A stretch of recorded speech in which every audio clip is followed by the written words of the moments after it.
ನನ್ನ ತೆರಿಗೆ ನನ್ನ ಹಕ್ಕು ಕೈವಸ ಅಭಿಯಾನ. ಇವರಿಲ್ಲಿ ದಾನಗಳು ಮಾಡೋದು, ಅಲ್ಲೋಗಿ ಭಿಕ್ಷೆ ಬೇಡೋದು. ಕೇಂದ್ರದ ಪಾಲು ಭಿಕ್ಷೆ ಎಲ್ಲ ನಮ್ಮ ಹಕ್ಕು. ಇವ್ರು ಏನಕ್ಕೆ ಹೋಗ್ತಾ ಇರೋದು? ಚುನಾವಣೆ ನಾಟಕ. ವಿಶ್ವಗುರುವಾಗಲು ವಿದೇಶಗಳಿಗೆ ಮೋದಿ ದಾನ. ರಾಜ್ಯ ಕಾಂಗ್ರೆಸ್ ಮತ್ತೊಂದು ದಿಟ್ಟ ಹೆಜ್ಜೆ ಇಟ್ಟಿದೆ. ಈ ಹೆಜ್ಜೆ ಕೇಂದ್ರ ಬಿಜೆಪಿ ಸರ್ಕಾರಕ್ಕೆ ಲೋಕಸಭಾ ಚುನಾವಣೆಯಲ್ಲಿ ಕಬ್ಬಿಣದ ಕಡಲೆ ಆಗುವುದು ಗ್ಯಾರಂಟಿ. ಕಾಂಗ್ರೆಸ್ ಈ ಅಸ್ತ್ರ ಪ್ರಯೋಗಿಸಿದ್ದೇ ಆದ್ರೆ ಬಿಜೆಪಿಗೆ ಲೋಕಸಭಾ ಚುನಾವಣೆಯಲ್ಲಿ ಅತಿ ದೊಡ್ಡ ಹಿನ್ನಡೆಯಾಗುವುದು ಪಕ್ಕ. ಹಾಗಾದ್ರೆ ಏನದು ರಾಜ್ಯ ಕಾಂಗ್ರೆಸ್ನ ಬ್ರಹ್ಮಾಸ್ತ್ರ ಅಂದ್ರ ಅದನ್ನ ಡೀಟೇಲ್ ಆಗಿ ತೋರಿಸ್ತೀವಿ. ಆದ್ರೆ ಅದಕ್ಕಿಂತ ಮೊದಲು ನಮ್ಮ ಯೂಟ್ಯೂಬ್ ಚಾನಲ್ ಅನ್ನು ಸಬ್ಸ್ಕ್ರೈಬ್ ಮಾಡ್ಕೊಳ್ಳಿ. ಹಾಗೇನೆ ಪಕ್ಕದಲ್ಲಿರೋ ಬೆಲ್ ಬಟನ್ ಅನ್ನು ಪ್ರೆಸ್ ಮಾಡಿ. ನನ್ನ ತೆರಿಗೆ ನನ್ನ ಹಕ್ಕು, ಇದು ರಾಜ್ಯ ಕಾಂಗ್ರೆಸ್ನ ಹೊಸ ಟ್ವಿಟ್ಟರ್ ಅಭಿಯಾನ. ಈ ಅಭಿಯಾನ ದೇಶದಲ್ಲಿ ಬಿಜೆಪಿಗೆ ಅತಿ ದೊಡ್ಡ ಹೊಡೆತ ಕೊಡೋ ಸಾಧ್ಯತೆ ಇದೆ. ಈ ಬಗ್ಗೆ ಟ್ವೀಟ್ ಮಾಡಿರೋ ಸಿಎಂ ಸಿದ್ದರಾಮಯ್ಯ, ತೆರಿಗೆ ಹಂಚಿಕೆಯಲ್ಲಿ ಕೇಂದ್ರ ಸರ್ಕಾರದಿಂದ ಕರ್ನಾಟಕಕ್ಕೆ ಆಗುತ್ತಿರುವ ಅನ್ಯಾಯವನ್ನು ಖಂಡಿಸಿ ಕನ್ನಡಿಗರು ನಡೆಸುತ್ತಿರುವ ನನ್ನ ತೆರಿಗೆ ನನ್ನ ಹಕ್ಕು ಟ್ವಿಟ್ಟರ್ ಅಭಿಯಾನಕ್ಕೆ ನನ್ನ ಪೂರ್ಣ ಬೆಂಬಲವಿದೆ ಅಂತ ಹೇಳಿದ್ದಾರೆ. ಅಷ್ಟೇ ಅಲ್ಲ, ಕನ್ನಡಿಗರು ಬೆವರು ಸುರಿಸಿ ಕಟ್ಟುವ ತೆರಿಗೆ ನಮ್ಮವರ ಕಷ್ಟ ಕಾಲಕ್ಕೆ ಉಪಯೋಗಕ್ಕೆ ಬಾರದೆ ಉತ್ತರದ ರಾಜ್ಯಗಳ ಪಾಲಾಗುತ್ತಿದೆ. ದಕ್ಷಿಣ ಭಾರತದ ರಾಜ್ಯಗಳ ತೆರಿಗೆ ಋಣದಲ್ಲಿರುವ ಉತ್ತರದ ರಾಜ್ಯಗಳು ಎಂದಿಗೂ ನಮಗೆ ಮಾಡಲಾಗಲಾರವು. ಈ ಹುಸಿ ಕಲ್ಪನೆಯಿಂದ ಎಲ್ಲರೂ ಹೊರಬರಬೇಕು. ಶ್ರಮದಿಂದ ಸದೃಢ ರಾಷ್ಟ್ರ ಕಟ್ಟುತ್ತಿರುವ ಕರ್ನಾಟಕವೇ ಭಾರತಕ್ಕೆ ಮಾಡಲ್. ಕೂತು ತಿನ್ನುವವನಿಗೆ ಮೃಷ್ಟಾನ್ನ ಕೊಟ್ಟು ದುಡಿಯುವ ಮಗನಿಗೆ ಬರೆ ಎಳೆದರು ಎಂಬಂತಿದೆ ದೇಶದಲ್ಲಿ ಕನ್ನಡಿಗರ ಸ್ಥಿತಿ. ಇದು ಬದಲಾಗಲೇಬೇಕು. ನ್ಯಾಯಕ್ಕಾಗಿ ಧ್ವನಿ ಎತ್ತಿರುವ ನಾಡಿನ ಪ್ರಜ್ಞಾವಂತರಿಗೆ ನನ್ನ ಧನ್ಯವಾದಗಳು. ನಿಮ್ಮ ಜೊತೆ ನಾನಿದ್ದೇನೆ. ನಮ್ಮೆಲ್ಲರ ಧ್ವನಿ ಒಟ್ಟಾದ್ರೆ ದಿಲ್ಲಿಯವರೆಗೂ ಕೇಳೋದು ಶತಸಿದ್ಧ ಅಂತೇಳಿ ಸಿಎಂ ಸಿದ್ದರಾಮಯ್ಯ ಟ್ವೀಟ್ ಮಾಡಿದ್ದಾರೆ. ಆದ್ರೆ ರಾಜ್ಯ ಕಾಂಗ್ರೆಸ್ ನಾಯಕರು ಇದೇ ಫೆಬ್ರವರಿ 7ರಂದು ದಿಲ್ಲಿಯಲ್ಲಿ ಪ್ರತಿಭಟನೆಗೆ ಹೋಗೋದನ್ನ ಮಾಜಿ ಸಚಿವ ಮುನಿರತ್ನ ತೀವ್ರವಾಗಿ ಖಂಡಿಸಿದ್ದಾರೆ. ಕೇಂದ್ರದಿಂದ ಬರ್ತಾ ಇರೋ ಹಣದ ಲೆಕ್ಕ ಕೊಡ್ಲಿ. ಫಸ್ಟ್ ಲೆಕ್ಕ ಕೊಡದೇನೆ ಇವರು ಸುಮ್ಮನೆ ಇದ್ರೆ, ಈಗಾಗಲೇ ಕೇಂದ್ರದಿಂದ ನಾವು ಕೊಟ್ಟಿರೋದು ಎಷ್ಟು ಕೊಟ್ಟಿದ್ದೀವಿ? ಲೆಕ್ಕ ಕೊಡ್ತಾ ಇದ್ದಾರಾ? ಕೊಡ್ತಾ ಇಲ್ಲ. ಇವ್ರು ಏನಕ್ಕೆ ಹೋಗ್ತಾ ಇರೋದು? ಚುನಾವಣೆ ನಾಟಕ. ಮೊದಲನೇದಾಗಿ ಇವ್ರಿಗೆ ಇರ್ತಕ್ಕಂಥ 52,000 ಕೋಟಿ ಸಾರ್ವಜನಿಕರಿದ್ದ ತೆರಿಗೆ ಹಣನ ಇವ್ರು ಎತ್ಕೊಂಡೋಗಿ ಗ್ಯಾರಂಟಿಗಳ ರೂಪದಲ್ಲಿ ಕೊಟ್ಟು ಇವತ್ತು ರಾಜ್ಯನ ಅಭಿವೃದ್ಧಿ ಇಲ್ದಂಗೆ ಮಾಡ್ತಾ ಇರೋಂಥದ್ದು ಇವರು. ಮತ್ತೆ ಕೇಂದ್ರಕ್ಕೆ ಹೋಗೋಂಥದ್ದು ಏನಿದೆ? ದಾನ ಮಾಡೋವಾಗ ಯೋಚನೆ ಮಾಡಬೇಕಾಯ್ತು. ಗ್ಯಾರಂಟಿಗಳ ಸ್ಕೀಮ್ ಅನೌನ್ಸ್ ಮಾಡೋವಾಗ ಯೋಚನೆ ಮಾಡಬೇಕಾಯ್ತು. ಡೆವಲಪ್ಮೆಂಟ್ಗೆ ಎಷ್ಟು ಬೇಕು, ಸ್ಯಾಲ್ರಿಗೆ ಎಷ್ಟು ಬೇಕು, ಪೆನ್ಷನ್ಗೆ ಎಷ್ಟು ಬೇಕು, ಯಾವುದು ಯೋಚನೆ ಮಾಡಿದೆ ಅಧಿಕಾರದ ದಾಹಕ್ಕೆ ಗ್ಯಾರಂಟಿಗಳು 5 ಗ್ಯಾರಂಟಿ 6 ಗ್ಯಾರಂಟಿ ಮಾಡಿದ್ಯಾರು? ಇವರೇ ತಾನೇ ಮಾಡಿದ್ದು.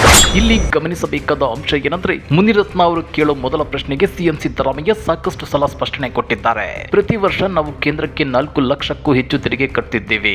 ಅದರಲ್ಲಿ ನಮಗೆ ವಾಪಸ್ ಬರ್ತಾ ಇರೋದು ಕೇವಲ ಸರಿಸುಮಾರು 50,000 ಕೋಟಿ ಮಾತ್ರ. ಇನ್ನುಳಿದ 3.5 ಲಕ್ಷ ಕೋಟಿ ತೆರಿಗೆ ಹಣವನ್ನ ಕೇಂದ್ರ ಸರ್ಕಾರ ಏನಾದ್ರೂ ಮಾಡ್ಲಿ. ಆದ್ರೆ ಕರ್ನಾಟಕದ ಜನ ನೆರೆ ಬರ ಸಂಕಷ್ಟದಲ್ಲಿದ್ದಾಗಲೂ ಕೇಂದ್ರ ಸರ್ಕಾರ ಕರ್ನಾಟಕಕ್ಕೆ ಪರಿಹಾರ ಕೊಡದೆ ಸತಾಯಿಸೋದು ಎಷ್ಟು ಸರಿ? ಇನ್ನ ಮುನಿರತ್ನ ಅವರು ಹೇಳಿದಂತೆ ಗ್ಯಾರಂಟಿ ಯೋಜನೆಗಳು ದಾನಗಳಲ್ಲ, ಕನ್ನಡಿಗರ ಜೀವನಕ್ಕೆ ಆಸರೆಯಾಗುವಂತ ಯೋಜನೆಗಳು. ಅದೇ ರೀತಿ ಕೇಂದ್ರ ಸರ್ಕಾರ ರಾಜ್ಯಗಳಿಗೆ ಕೊಡೋದು ಭಿಕ್ಷೆಯಲ್ಲ, ಅದು ನಮ್ಮ ಹಕ್ಕು. ಪ್ರಧಾನಿ ಮೋದಿ ತಮ್ಮ ಜೇಬಿಂದ ಏನು ರಾಜ್ಯಗಳಿಗೆ ಪರಿಹಾರವನ್ನ ಕೊಡ್ತಿಲ್ಲ.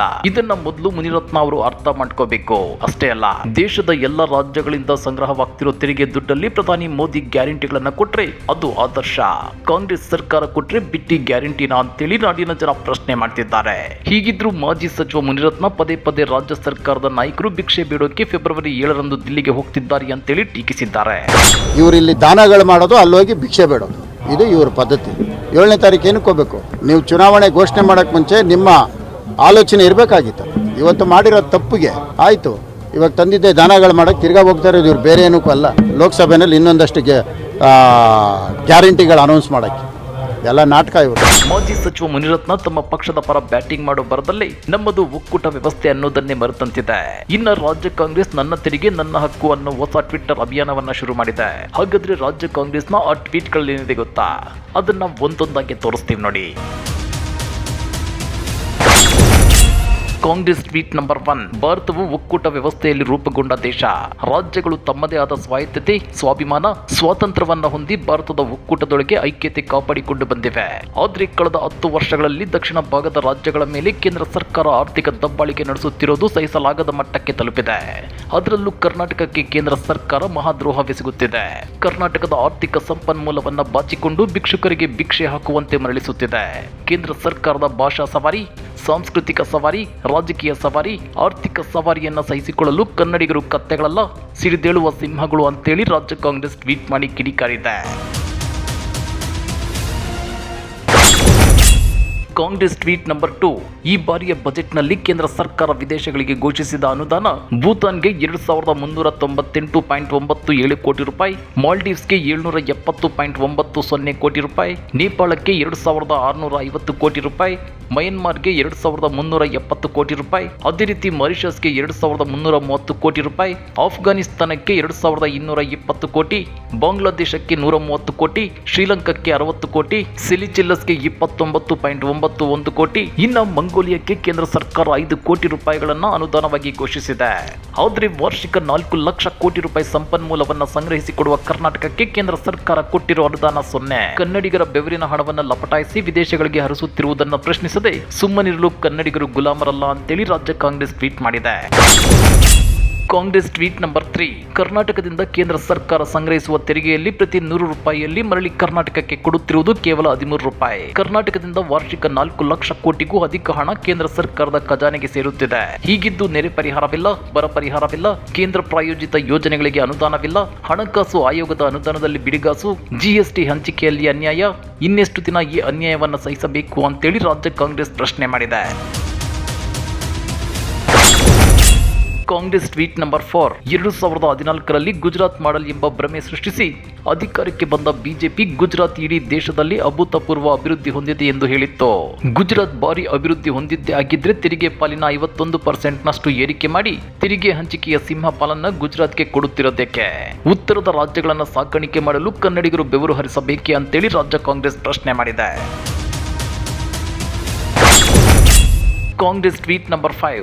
2024-25 ಸಾಲಿನ ತೆರಿಗೆ ಹಂಚಿಕೆಯಲ್ಲಿ ಕರ್ನಾಟಕಕ್ಕೆ ಕೇವಲ 44,485.49 ಕೋಟಿ, ಉತ್ತರ ಪ್ರದೇಶಕ್ಕೆ 2,18,816.84 ಕೋಟಿ. ಕನ್ನಡಿಗರು ಬೆವರು ಹರಿಸಿ ದುಡಿಯುವ ಹಣವನ್ನು ಕನ್ನಡಿಗರಿಗೆ ನೀಡದೆ ಉತ್ತರ ಭಾಗದ ರಾಜ್ಯಗಳಿಗೆ ನೀಡುತ್ತಿರುವ ಕೇಂದ್ರ ಸರ್ಕಾರ ಕನ್ನಡಿಗರನ್ನ ಶೋಷಿಸುತ್ತಿದೆ. ಈ ಶೋಷಣೆ ನೋಡಿಕೊಂಡು ಕರ್ನಾಟಕದ 27 NDA ಸಂಸದರು ಬಾಯಿಗೆ ಬೀಗ ಹಾಕಿಕೊಂಡು ಮೋದಿ ಭಜನೆಗೆ ಮಾತ್ರ ಸೀಮಿತವಾಗಿದ್ದಾರೆ ಅಂತೇಳಿ ರಾಜ್ಯ ಕಾಂಗ್ರೆಸ್ ಸರಣಿ ಟ್ವೀಟ್ ಮಾಡಿ ಕಿಡಿಕಾರಿದೆ. ಹಾಗಾದ್ರೆ ತೆರಿಗೆ ಪಾಲಿನ ಹಂಚಿಕೆಯಲ್ಲಿ ಕೇಂದ್ರ ಸರ್ಕಾರ ಕರ್ನಾಟಕದ ವಿಷಯದಲ್ಲಿ ಪದೇ ಪದೇ ತಾರತಮ್ಯ ಮಾಡ್ತಿರೋದ್ರ ಬಗ್ಗೆ ನೀವೇನಂತೀರಾ? ಇದು ಹೀಗೆ ಮುಂದುವರೆದರೆ ಲೋಕಸಭಾ ಚುನಾವಣೆಯಲ್ಲಿ ಕರ್ನಾಟಕದಲ್ಲಿ ಬಿಜೆಪಿ ಹೆಚ್ಚು ಸೀಟುಗಳನ್ನು ಗೆಲ್ಲೋಕೆ ಸಾಧ್ಯವಾಗುತ್ತಾ? ಸ್ವಾಭಿಮಾನಿ ಕನ್ನಡಿಗರು ಬಿಜೆಪಿಗೆ ಮುಟ್ಟಿ ನೋಡಿಕೊಳ್ಳುವ ತಿರುಗೇಟನ್ನ ಕೊಡ್ತಾರಾ? ಕಮೆಂಟ್ ಮಾಡಿ, ವಿಡಿಯೋ ಲೈಕ್ ಮಾಡಿ, ಶೇರ್ ಮಾಡಿ. ಇಂಥ ಮತ್ತಷ್ಟು ರೋಚಕ ರಾಜಕೀಯ ಸುದ್ದಿಗಳನ್ನ ಮಿಸ್ ಮಾಡದೆ ನೋಡಬೇಕು ಅಂದ್ರೆ ಹಲೋ ಕನ್ನಡ ಯೂಟ್ಯೂಬ್ ಚಾನಲ್ ಅನ್ನ ಸಬ್ಸ್ಕ್ರೈಬ್ ಮಾಡ್ಕೊಳ್ಳಿ.